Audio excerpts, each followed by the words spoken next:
నమస్కారం. ఆయుష్ కార్యక్రమానికి స్వాగతం. ఈనాటి ఆయుష్ కార్యక్రమంలో వడదెబ్బ రావడానికి కారణాలు, దాన్ని నివారించుకోవడానికి ఉండేటువంటి ఆయుర్వేద మార్గాల గురించి తెలుసుకుందాం.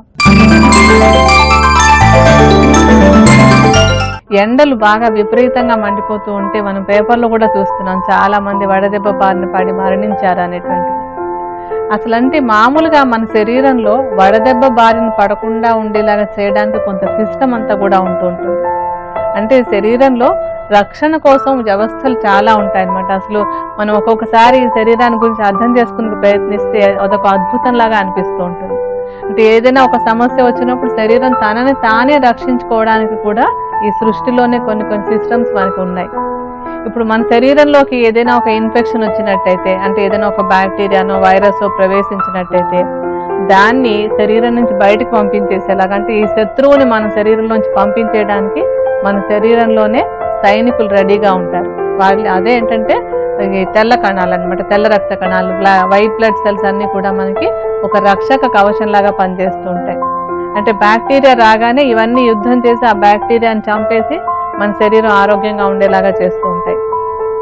అలాగే ఇంకా ఏంటంటే మన శరీరంలో ఇలాంటి రక్షణ వ్యవస్థగా పనిచేసేందుకు ఒక చిన్న అవయవం ఒకటి ఉంది, అంటే చాలా చిన్నది. దాని పేరు హైపోథెలామస్ అన్నమాట. ఇది మనకి మెదడు లోపల ఒక చిన్న ఇంత గుండులాగా ఉండేటువంటి ప్రదేశం. దీనికి ఏంటంటే దీని పని ఏంటంటే మనకి ఆకలి వేస్తే, అంటే ఇప్పుడు మన శరీరానికి ఆహారం అవసరమైనప్పుడు ఆకలి అనేటువంటి ఒక భావం కలిగేలాగా చేస్తుంది. అప్పుడు మనకి ఆకలి వేసింది, మనం తినాలి అని మనకు తెలుస్తుంది అన్నమాట. అలాగే శరీరంలో నీటి శాతం తగ్గుతూ ఉన్నట్టయితే కనుక మనకి దాహం వచ్చేలాగా చేసే పని కూడా ఈ హైపోథెలామస్ చేస్తూ ఉంటుంది. ఇలాగా ఈ రెండు, అంటే ఆకలి దాహం రెండు కూడా దీని కంట్రోల్లో ఉంటూ ఉంటాయి, ఈ హైపోథెలామస్ కంట్రోల్లో ఉంటూ ఉంటాయి. అలాగే ఇంకొకటి ఏంటంటే మనకి బయట వాతావరణంలో ఉండేటువంటి వేడి కానీ చల్లదనం కానీ దాని ప్రభావం శరీరం మీద పడకుండా ఉండేలాగా చూసే పని కూడా ఈ హైపోథెలామస్ చేస్తూ ఉంటుంది. అంటే బాగా చలిగా ఉందనుకోండి, బయట విపరీతంగా చలిగా ఉందనుకోండి, మన శరీరంలో అంటే మన చర్మం కింద ఉండేటువంటి రక్తనాళాలన్నీ కూడా బాగా చిన్నగా కన్స్ట్రిక్ట్ అయిపోయి లోపల ఉండేటువంటి వేడి శరీరం లోపల ఉండిపోయేలాగా చేసి బయట చలి దీని మీద, అంటే శరీరం లోపల ప్రభావం చూపించకుండా ఉండేలాగా ప్రయత్నం చేస్తూ ఉంటుంది. అలాగే బయట ఎండగా ఉన్నప్పుడు కూడా ఆ వేడి ప్రభావం మన శరీరంలో ఉండేటువంటి అవయవాల మీద పడకుండా ఉండేలాగా చూసే పని కూడా ఈ హైపోథెలామస్ చేస్తూ ఉంటుంది. అంటే ఎండ ఎక్కువగా ఉన్నప్పుడు మనకి చెమట ఎక్కువగా పట్టేలాగా మన హైపోథెలామస్ చూసుకుంటుంది అనమాట. అంటే చెమట పట్టడం అంటే ఏంటంటే నీరు బయటకు వచ్చినప్పుడు ఆ చర్మం పైన నీరంతా వచ్చేసి మనకి ఒక చల్లదనాన్ని ఇస్తుంది. అంటే ఆ వేడి ప్రభావం లేకుండా శరీరం చల్లబరిచేలాగా చేస్తూ ఉంటుంది. ఇదేంటంటే ఒక లెవెల్ ఆఫ్ ఎండ వరకు, అంటే ఒక టెంపరేచర్ కొంత లెవెల్ వరకు వచ్చేంత వరకు కూడా ఈ సిస్టమ్ బాగానే పనిచేస్తుంది. అంటే ఆ కొంత వేడి ఒక 39-40 డిగ్రీలు అలా వచ్చినప్పుడు కూడా మనకి కొంచెం చెమట అది కరెక్ట్గా పట్టి ఆ ఎండ ప్రభావం లేకుండా చూసుకోగలుగుతూ ఉంటుంది. అయితే ఎండ బయట ఉండేటువంటి ఎండ బాగా పెరిగిపోయినప్పుడు, అలాగే మన శరీరం లోపల నుంచి బాగా చెమట ద్వారా నీరు బయటకు వెళ్ళిపోయినప్పుడు, లవణాలు బయటకు వెళ్ళిపోయినప్పుడు కూడా ఈ సిస్టమ్ ఫెయిల్ అవుతుంది అనమాట. ఇంకా హైపోథెలామస్ ఏమీ చేయలేకపోతూ ఉంటుంది. అప్పుడు మనకి ఏమవుతుందంటే వడదెబ్బ తగిలేటటువంటి పరిస్థితి కలుగుతూ ఉంటుంది. అంటే వేడిని కంట్రోల్ చేసుకోలేక శరీరంలో వేడి పెరిగిపోవడం, చెమట అంతా బాగా పట్టేసి శరీరంలో ఉండేటువంటి ద్రవము లవణాలన్నీ బయటకు వెళ్ళిపోవడం వల్ల డీహైడ్రేషన్ అనేటువంటి పరిస్థితి రెండూ వచ్చి వడదెబ్బ తగలడం అనేటువంటి జరుగుతూ ఉంటుంది. ఇలా ఈ వడదెబ్బ రావడానికి కొంతమందికి, అంటే ఎవరిలో ఇలాంటి సమస్య వచ్చేందుకు అవకాశం ఉంది అన్నటువంటి చూసినట్టయితే కనుక ఆ చిన్న పిల్లలకి వడదెబ్బ తగిలేటువంటి అవకాశం బాగా ఎక్కువ. ఇంకా వాళ్ళ లోపల అన్ని సిస్టమ్స్ సరిగా ఉండవు కనుక తొందరగా, అంటే వాళ్ళు నీటిని తొందరగా కోల్పోతూ ఉంటారు, తొందరగా డీహైడ్రేట్ అయిపోతూ ఉంటారు. అందుకని పిల్లలకి వడదెబ్బ తగిలే అవకాశం ఎక్కువగా ఉంటుంది. అలాగే వృద్ధులకి, అంటే వయస్సు పైబడినటువంటి వాళ్ళకు కూడా చాలా తొందరగా వడదెబ్బ తగిలే అవకాశం ఉంటుంది. వాళ్ళు కూడా తొందరగా డీహైడ్రేట్ అయిపోతూ ఉంటారు.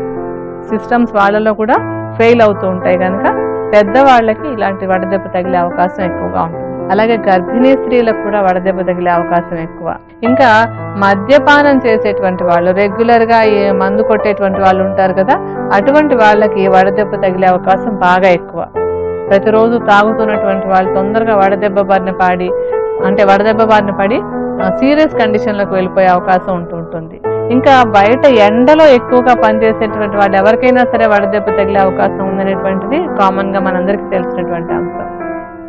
అయితే వడదెబ్బ తగిలింది అని మనకు ఎలా తెలుస్తుంది? ఎటువంటి లక్షణాలు ఉంటాయి? ఏ లక్షణాలను బట్టి మనకి వడదెబ్బ తగులుతోంది అంటే తగిలి పడిపోయేంత వరకు బాగా జ్వరం వచ్చేసే వరకు వెయిట్ చేయడం కాకుండా కొన్ని లక్షణాలను బట్టి వడదెబ్బ తగిలే అవకాశం ఉందని గుర్తించి ముందు జాగ్రత్త తీసుకోవచ్చు.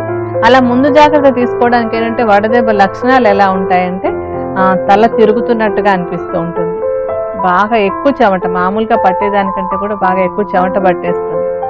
ఇంకా అయితే వాంతి వచ్చినట్టు అయిపోతుంటుంది, వాంతులైనా రావచ్చు, లేకపోతే వాంతి వికారం అని అనిపించవచ్చు అనమాట, వాంతి వచ్చేస్తుందేమో అనిపించేటట్టుగా. విపరీతమైన దాహం, బాగా నీళ్లు కావాలనేటువంటి, నోరు ఆరుకుపోతుంది అనేటువంటి పరిస్థితి కలుగుతూ ఉంటుంది. ఇంకా ఏంటంటే శరీరం అంతా కూడా బాగా వేడెక్కిపోతుంది, కాళ్ళు చేతులు బాగా లాగేస్తూ ఉంటాయి. ఇంకా అంటే ఈ స్థితి కూడా దాటిపోయినట్టయితే కనుక బాగా తీవ్రంగా జ్వరం రావడం, స్పృహ కోల్పోవడం అనేటువంటివి నెక్స్ట్ స్టేజ్కి అవుతూ ఉంటాయి.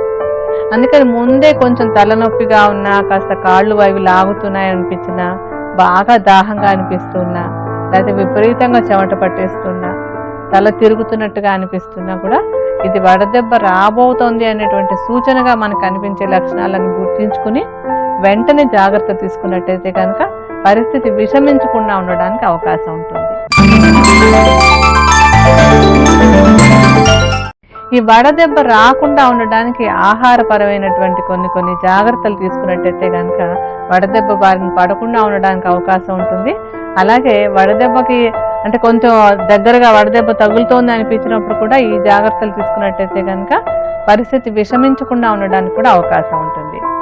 అదేమేంటంటే మామూలుగా చాలా మందికి ఏంటంటే దాహం వేస్తే మంచినీళ్ళు తాగుదాంలే అనుకొని చెప్పి నిర్లక్ష్యం చేస్తూ ఉంటారు, నోరు ఆరిపోతున్నా వాళ్ళు గమనించకుండా ఏవో పనుల్లో ఉండిపోతూ ఉంటారు. అలా కాకుండా ఈ ఎండాకాలంలో ముఖ్యంగా దాహం అనిపించినా అనిపించకపోయినా కాసేపటికి ఒక్కొక్కసారి గ్లాసు నీళ్ళు తాగుతూ ఉండడం అనేటువంటిది డీహైడ్రేషన్ బారిన పడకుండా ఉండడానికి తోడ్పడుతుంది. అలాగే ఈ ఎండాకాలంలో ఏంటంటే ఆహారం విషయంలో కొన్ని జాగ్రత్తలు తీసుకుని ద్రవ పదార్థాలు బాగా ఎక్కువగా ఉండేలాగా చూసుకోవాలి. ముఖ్యంగా ఈ ఎండాకాలంలో ఏం చేయాలంటే పల్చటి మజ్జిగలో ఉప్పు వేసుకుని పదే తాగుతూ ఉండాలి. ముఖ్యంగా ఎండలో పనిచేసేవారు కానివ్వండి, పెద్దవాళ్ళు కానివ్వండి, పల్చటి మజ్జిగ చేసుకుని దాంట్లో ఉప్పు వేసుకుని ఎక్కువసార్లు తాగుతున్నట్టయితే కనుక వడదెబ్బ తగలకుండా ఉండడానికి అవకాశం ఉంటుంది. అంటే అధిక రక్తపోటుతో బాధపడుతున్నటువంటి వాళ్ళైతే కనుక ఎక్కువగా ఉప్పు వేసుకోకపోవడం మంచిది, మిగతా వాళ్ళు ఉప్పు వేసుకుని తీసుకుంటూ ఉండొచ్చు. అలాగే కొబ్బరి నీళ్ళలో ఉండేటువంటి లవణాలు కూడా వడదెబ్బ తగలకుండా ఉండడానికి బాగా తోడ్పడతాయి. పుచ్చకాయ, కర్బూజా పండు ఇలాంటివన్నీ కూడా ఏంటంటే వాటిల్లోని సహజ సిద్ధంగా ఉండేటువంటి నీరు, లవణాలు అన్ని కూడా మనకి వడదెబ్బ తగలకుండా ఉండడానికి తోడ్పడతాయి. కనుక ఈ ఎండాకాలంలో ప్రతి వాళ్ళు చిన్న పెద్ద అందరూ కూడా ఇటువంటి పళ్ళ రసాలు ఎక్కువగా తీసుకుంటున్నట్టయితే కనుక బాగా రక్షణగా ఉంటుంది. అలాగే ఇంకా ఏంటంటే మనం తినేటువంటి ఆహారంలో కొన్ని ఆహార పదార్థాలు మన శరీరంలో ఉండేటువంటి నీటిని తొందరగా ఖర్చు చేసేస్తూ ఉంటాయి. అలాంటి ఆహార పదార్థాలు వేసవి కాలంలో అసలు తినకూడదు అనమాట. అవేమేంటంటే బాగా నూనెలో వేసి వేయించినటువంటి ఆహార పదార్థాలు, నూనెతో తయారు చేసినటువంటి చిరుతిళ్ళు, ఇవన్నీ కూడా ఏంటంటే శరీరంలో ఉండేటువంటి నీటిని అవి తీసేసుకుంటాయి ఎక్కువగా.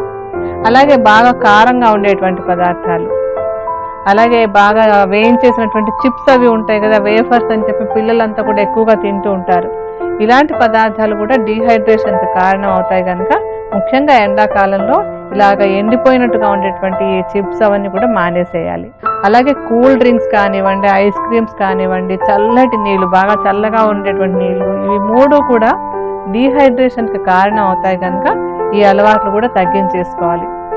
మామూలుగా మంచినీళ్ళు మనం అంటే కొంచెం చల్లగా తీసుకుంటే కనుక డీహైడ్రేషన్ ఉండదు, కానీ బాగా ఫ్రీజర్లో పెట్టేసి ఐస్ లాగా అయిపోయినటువంటి నీళ్ళు తాగుతూ ఉంటారు. అవి తాగినప్పుడు తప్పనిసరిగా డీహైడ్రేషన్ వచ్చేటువంటి అవకాశం ఉంటుంది. అందుకని వాటిని మానేసేయాలన్నమాట. ఇలాంటి చిన్న మార్పులు కనుక చేసుకుని చక్కగా ద్రవ పదార్థాలు అవి తీసుకుంటూ ఉన్నట్టయితే కనుక వడదెబ్బ బారిన పడకుండా ఉండడానికి అవకాశం ఉంటుంది. అలాగే బయటకు వెళ్ళేటువంటి వాళ్ళు ఖచ్చితంగా తమ కూడా కొంచెం మంచినీళ్ళలో ఉప్పు, పంచదార కలిపేసినటువంటి మిశ్రమాన్ని కూడా తీసుకువెళ్తూ బయటకు వెళ్లాల్సినప్పుడు ఏంటంటే ఇవి తాగుతూ వెళ్తూ ఉన్నట్టయితే కనుక వడదెబ్బ తగలకుండా ఉండడానికి అవకాశం ఉంటుంది. వడదెబ్బ తగలకుండా ఉండడానికి విహారం చాలా ముఖ్యమైనటువంటి అంశం. వీలైనంత వరకు ఎండలోకి వెళ్లకుండా ఉండడమే పెద్ద రక్షణ. అంటే నిదాన పరివర్జనం అని చెప్తాం ఆయుర్వేదంలో చెప్పేటప్పుడు. అంటే ఏదైనా ఒక అనారోగ్యానికి ఏది కారణమో ఆ కారణానికి మనం దూరంగా ఉండాలి అని. అంటే వడదెబ్బ తగలడానికి ప్రధాన కారణం ఎండలో తిరగటం అనేటువంటిది. అవకాశం ఉన్నంత వరకు ఎండ ఉన్నప్పుడు, అంటే ఎండ బాగా ఉన్నప్పుడు బయటకు వెళ్లకుండా ఉండడం అనేటువంటిది మంచి జాగ్రత్త. అలా వెళ్ళక తప్పనప్పుడు తల మీద టోపీ పెట్టుకోవడం కానివ్వండి, గొడుగు తీసుకెళ్ళడం కానివ్వండి తప్పనిసరిగా చేయాలి. అలాగే కూడా అందాక మనం చెప్పుకున్నట్టు మంచినీళ్ళు తీసుకెళ్లి తాగుతూ ఉండడం అనేది కూడా తప్పనిసరిగా అనుసరించాల్సినటువంటి అంశం. అలాగే ఈ ఎండల్లో వెళ్లాల్సి వచ్చినప్పుడు ఏంటంటే కాటన్ బట్టలు, అంటే నూలు వస్త్రాలు మాత్రమే వేసుకోవాలి. ఏదో స్టైల్ కోసమో ఫ్యాషన్ కోసమో బాగా సింథటిక్ గా ఉండేటువంటి బట్టలు అసలు వేసుకోకూడదు. నూలు బట్టలు వేసుకున్నప్పుడు మనకి అదేంటంటే ఎక్కువ వేడి ఒంటికి రాకుండా చేస్తుంది. అలాగే చెమట కూడా మరీ విపరీతంగా పట్టేయకుండా తగినంత చెమట పట్టి ఆ చెమట ఆరిపోవడానికి కూడా కాటన్ బట్టలు తోడ్పడతాయి కనుక కేవలం కాటన్ బట్టలు మాత్రమే కట్టుకుంటూ ఉండాలి.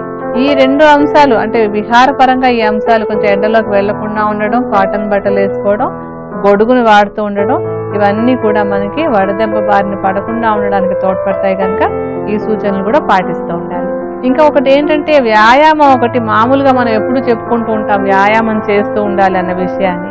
అయితే ఏంటంటే ఈ ఎండాకాలంలో మాత్రం చేసేటువంటి వ్యాయామాన్ని తగ్గించుకోవాలి. ఎందుకంటే ఎండాకాలంలో దీన్ని ఆదాన కాలం అంటాం. ఆదాన కాలం అంటే మన శరీరం నుంచి మన బలం పోయేటువంటి కాలం అన్నమాట. అంటే ఈ బలం తగ్గిపోయేటువంటి సమయంలో ఎక్కువగా ఎక్సర్సైజులు అవి చేసేసినట్టయితే కనుక ఇంకా శరీరం బలహీన పడడానికి లేకపోతే వడదెబ్బ తగలడానికి కూడా అవకాశం ఉంటుంది కనుక ఎక్కువ వ్యాయామం అనేటువంటిది ఎండాకాలంలో బాగా తగ్గించేసుకోవాలి. ఏసీలో అవనివ్వండి, ఎక్కడ అవనివ్వండి, శరీరాన్ని అంత అలసిపోయేలాగా చేయడం అనేటువంటిది ఈ కాలంలో మంచిది కాదు కనుక వ్యాయామాన్ని పరిమితంగా, అది కూడా ఉదయం ఎండెక్కకుండా ఉన్నప్పుడు కానీ సాయంత్రం చల్లబడ్డ తర్వాత కానీ మాత్రమే చెయ్యాలి. వడదెబ్బ సమస్యని అదుపులోకి తీసుకురావడానికి ఒక చక్కటి ఆయుర్వేద ఔషధం తయారు చేసుకోవచ్చు.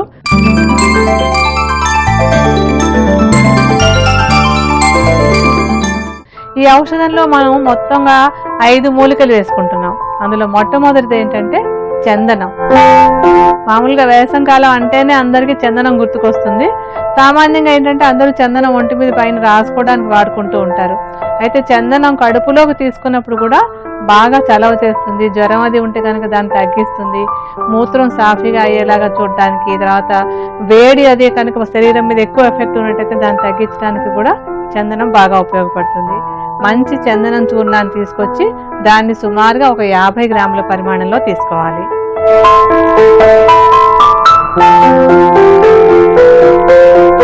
చందనం తర్వాత మనం తీసుకోబోయేటువంటిది ఏంటంటే వట్టి వేళ్ళు. వట్టి వేళ్ళు కూడా అందరికీ బాగా అలవాటైనటువంటి పేరే. ఎండాకాలం అనగానే వట్టివేళ్ళు, వట్టివేలు తడకలు అందరికీ గుర్తుకొచ్చేటువంటి అంశమే. అలాగే ఈ వట్టివేళ్ళు కూడా చందనం లాగానే మనం దీన్ని కూడా కడుపులోకి వాడుకుంటాం అన్నమాట. ఈ వట్టివేళ్ళు కూడా బాగా చలవ చేసి శరీరంలో ఉండేటువంటి వేడిని బాగా తగ్గిస్తాయి. అలాగే ఎండాకాలంలో బయట వేడి మన శరీరం మీద చూపించే ప్రభావాన్ని తగ్గించడానికి కూడా బాగా ఉపయోగపడతాయి. ఇదేంటంటే మనకి మరీ ఎక్కువ చెమట పట్టిపోకుండా ఉండేలాగా చేయడం, జ్వరం లాంటిది ఏదైనా ఉంటే దాన్ని తగ్గించేలా చేయడం, వాంతి వికారం ఉంటే అది తగ్గేలాగా చేయడానికి కూడా ఈ వట్టివేళ్ళు బాగా సహాయపడతాయి. వట్టివేళ్ళను కూడా చూర్ణంలాగా చేసుకోవాలి. ఇందాక మనం తీసుకున్నట్టుగానే, అంటే చందనం చూర్ణం ఎంత తీసుకున్నామో అలాగే ఇది కూడా 50 గ్రాములే తీసుకోండి. తర్వాత మనం తీసుకునేటువంటిది ఏంటంటే తుంగ ముస్తలు. ఈ తుంగ ముస్తలు కూడా చాలా చలవ చేసేటువంటి మూలిక అన్నమాట. అంటే దీనికి ఒక రకమైనటువంటి చేదు రుచి, కాస్తంత కషాయ రసం అంట వగరు రుచి అలా ఉంటుంది. ఇది దీనికి బయటకి మరీ చెమటలు కారిపోయి అలా అయిపోతూ ఉంటే కనుక ఆ చెమటలను తగ్గించేటువంటి గుణం బాగా ఉంటుంది. అలాగే చలవ చేయడంతో పాటు జ్వరాన్ని తగ్గించే గుణం కూడా మనకి తుంగ ముస్తలో చాలా బాగుంటుంది అన్నమాట. అంటే ఇప్పుడు మనం చేసుకునే ఔషధంలో అన్ని కూడా బాగా చలవ చేసేటువంటివి, చెమటలు కారిపోతూ ఉంటే అది తగ్గించడానికి ఉపయోగపడేటువంటివి, వేడి తగ్గించేవి, అలాంటి మూలికలే వాడుకుంటున్నాం మనం.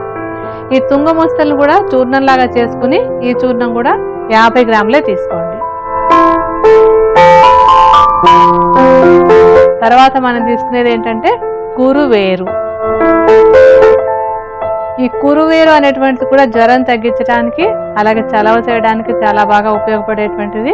అంటే చాలా తొందరగా ఈ మూలికలన్నీ కలిపి చేసినప్పుడు ఏంటంటే వడదెబ్బ నుంచి తొందరగా తేరుకోవడానికి చాలా బాగా ఉపయోగపడతాయి. అంటే ఒక్కొక్క మూలిక విడిగా వాడితే మనకు ఒట్టిగా చలవ చేస్తుంది, కానీ ఇవన్నీ కలిపి వాడినప్పుడు శరీరంలో ఉండేటువంటి వేడి తగ్గడానికి చాలా తొందరగా పనిచేస్తాయి అన్నమాట.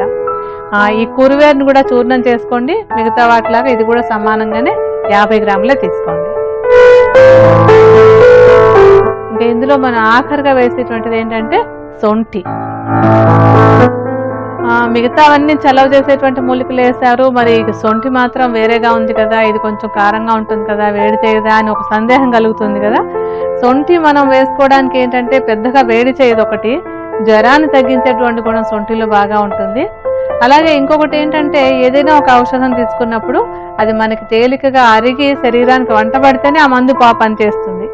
అలాగే మనం వేసుకున్నటువంటి మిగతా మూలికలన్నీ కూడా మనకి అరిగి అది వంట బట్టి మందు తొందరగా పనిచేయడానికి సొంఠి కొమ్ము బాగా సహాయపడుతుంది.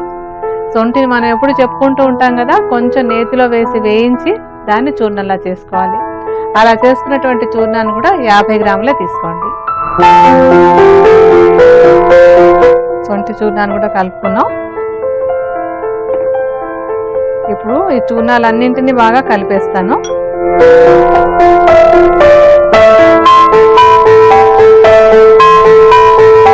ఈ చూర్ణాలన్నింటినీ బాగా కలిపేసిన తర్వాత ఒక తెల్లటి పల్చటి బట్ట తీసుకుని దానిలో జల్లించేసుకోండి. వస్త్రగాలనం అంటాం. అలా జల్లించుకున్నప్పుడు ఏంటంటే కొంచెం పైకి ఉండేటువంటి పీచు, ఈ అంటే మూలికల్లో ఉండేటువంటి పీచు పదార్థం కానీ కాస్త బరకగా ఉన్నవి కానీ విడిపోతాయి, మెత్తటి చూర్ణం వస్తుంది.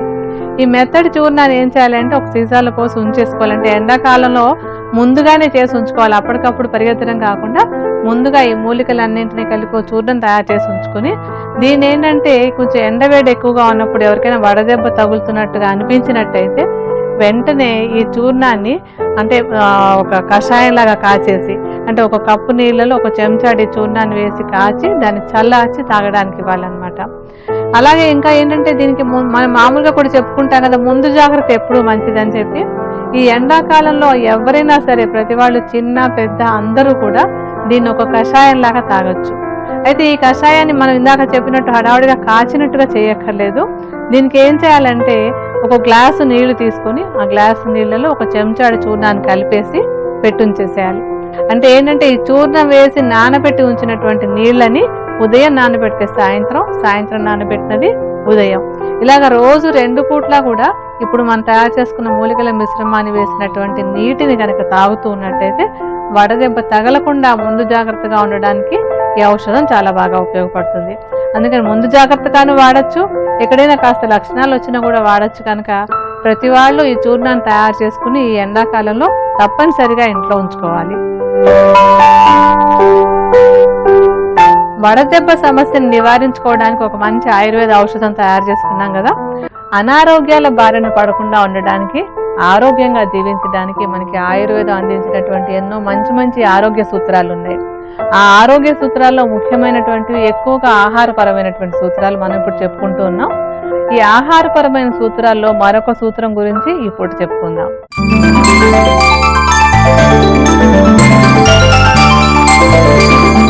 అదేంటంటే ఆహారం తీసుకునేటప్పుడు మొట్టమొదట ఏం తీసుకుంటే మన ఆహారం మనకి ఆరోగ్యాన్ని ఇవ్వడానికి అవకాశం ఉంటుంది అనేది. ఇదేంటంటే కొంచెం ఒక తరం ముందు వాళ్ళు చాలా మందికి కూడా ఒక అలవాటుగా ఉండేది ఆహారం తీసుకోవడం. అంటే భోజనం చేసేటప్పుడు మొట్టమొదట కొంచెం ఉసిరికాయ తినడం అనేటువంటి అలవాటు మనకి కిందటి తరం వారి దాకా చాలా ఎక్కువగా అంటే ప్రతి వాళ్ళు ఫాలో అవుతూ ఉండేవారు.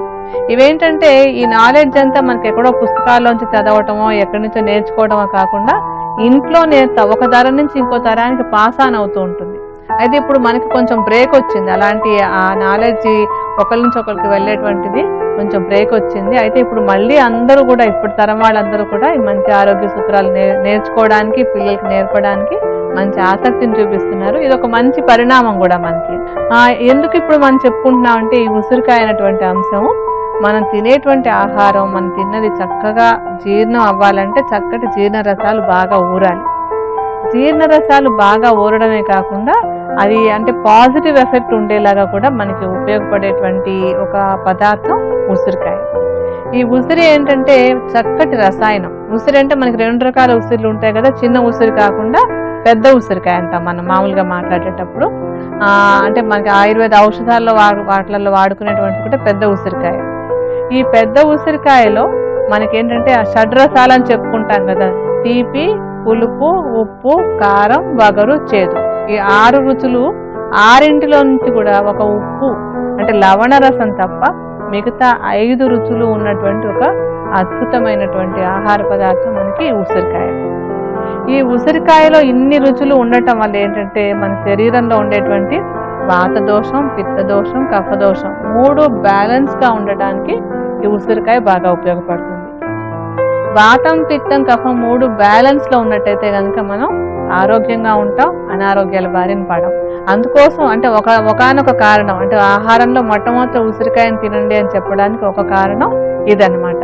అంటే ఇందులో ఉండేటువంటి 5 రసాలు కూడా మన శరీరంలో ఉండేటువంటి 3 దోషాలని బ్యాలెన్స్ లో ఉంచుతాయి కనుక మన ఆరోగ్య రక్షణకి ఉసిరికాయ బాగా ఉపయోగపడుతుంది. అలాగే ఇంకా ఏంటంటే ఈ ఉసిరికాయలో ఉండేటువంటి ఆ రుచి, ఒక పులుపు రుచి కొంచెం డామినేటింగ్ గా ఉంటుంది కదా, అది జీర్ణ రసాలు చక్కగా ఊరడానికి, అలాగే జీర్ణ రసాలు బాగా ఊరితే మనకి తినాలన్న కోరిక బాగుంటుంది. అంటే మన ఇష్టంగా తింటున్నాం అంటే ఏంటంటే మనకి జీర్ణ రసాలు బాగా ఊరుతాయి అన్నమాట. అలాంటి కోరిక పుట్టించడానికి కూడా మనకి ఈ ఉసిరికాయ ఉపయోగపడుతుంది. అయితే మనకి ఏంటంటే ఈ ఉసిరికాయ మనకి సంవత్సరం పొడుగునా దొరకదు, కొన్నాళ్ళు దొరుకుతుంది, కొన్నాళ్ళు దొరకదు కనుక మనం ఒక పద్ధతి కనిపెట్టాం దాన్ని ఒక ఉసిరి పచ్చడి లాగా తయారు చేసుకోవడం అనేటువంటి ఒక పద్ధతి కనిపెట్టి ఏడాది పొడుగునా తినడానికి అనుకూలంగా తయారు చేసుకున్నాం. అయితే ఇది కూడా ఏంటంటే కొంతమంది ఏం చేస్తారంటే ఉసిరికాయ తినండి అంటే చక్కగా దానిలో ఇంత ఆవ పొడి, ఇంత కారం అది పోసుకుని మంచి ఆవకాయ లాగా తయారు చేసుకుంటూ ఉంటారు. అయితే ఇంత అవన్నీ వేసేసి కారం ఎక్కువైపోయి, ఉప్పు ఎక్కువైపోయి అవి డామినేట్ అయిపోతున్నట్టయితే కనుక మనకి ఉసిరికాయ నుంచి కలగాల్సినటువంటి ప్రయోజనం పరిపూర్ణంగా కలగదు. అందుకని ఏం చేయాలంటే ఉసిరి ఎక్కువగా ఉండేలాగా ఉసిరిని ఒక పచ్చడి లాగా తయారు చేసుకోవాలి. అందులో ఎక్కువ కారము, ఎక్కువ ఉప్పు అంతా వేసేయకుండా పరిమితంగా కారం, ఉప్పు వేసి ఉసిరికాయ పరిమాణం ఎక్కువగా ఉండేలాగా ఒక పచ్చడి లాగా చేసుకోవాలన్నమాట, ఆవకాయ లాగా కాకుండా. ఈ ఉసిరికాయ పచ్చడిని ఒక చిన్న చెంచాడు పచ్చడిని వేడి అన్నంలో కొద్దిగా నెయ్యి కూడా వేసుకుని కలిపి ఒక ముద్ద తీసుకున్నట్టయితే కనుక అది ఒక రసాయనం లాగా ఉపయోగపడుతుంది. అంటే శరీర ఆరోగ్యానికి మేలు చేస్తుంది, జీర్ణ రసాలు బాగా ఊరేలాగా చేస్తుంది కనుక ప్రతిరోజు ఈ ఉసిరి పచ్చడిని తీసుకోవాలి. అయితే ఈ ఉసిరి పచ్చడి గురించి కొన్ని సందేహాలు కూడా వస్తాయి కొంతమందికి. ఆదివారం తినద్దంటారు కదా అని ఒకటి, రాత్రిపూట తినద్దంటారు కదా అని ఒకటి, 2 సందేహాలు ఈ విషయం తెలిసిన వాళ్ళకి కలుగుతూ ఉంటాయి. అయితే ఈ 2 సందేహాలకి సమాధానం ఏంటంటే ఉసిరిలో విటమిన్ సి చాలా ఎక్కువగా ఉంటుంది. అంటే మనకు ప్రకృతిలో మనకు దొరికేటువంటి అన్ని ఆహార పదార్థాల్లోనూ పోల్చి చూసినట్టయితే ఉసిరికాయలో విటమిన్ సి చాలా ఎక్కువగా ఉంటుంది అనమాట. అంటే దాని పిట్ట కొంచెం పూత కణంలాగా చాలా ఎక్కువ పరిమాణంలో మనకి విటమిన్ సి అందుతుంది. ఈ విటమిన్ సి అనేటువంటిది మనం తిన్న ఆహారం నుంచి మనకు అందినట్టయితే కొన్ని విటమిన్లు ఏంటంటే మనకి శరీరంలో ఎక్కువగా ఉన్నట్టయితే కనుక అవి బయటకి మలం ద్వారానో మూత్రం ద్వారానో బయటకు వెళ్ళిపోతూ ఉంటాయి, నిలవ ఉండిపోవు. అయితే కొన్ని విటమిన్లు బయటకు వెళ్ళిపోకుండా మన శరీరంలో ఉండిపోయి నిలవగా అయిపోతూ ఉంటాయి అన్నమాట. అలా ఎక్కువ పరిమాణంలో ఏ విటమిన్ అయినా మన శరీరంలో ఉండిపోయినట్టయితే అది ఒక హైపర్ విటమినోసిస్ అనేటువంటి సమస్యకి దారితీస్తుంది.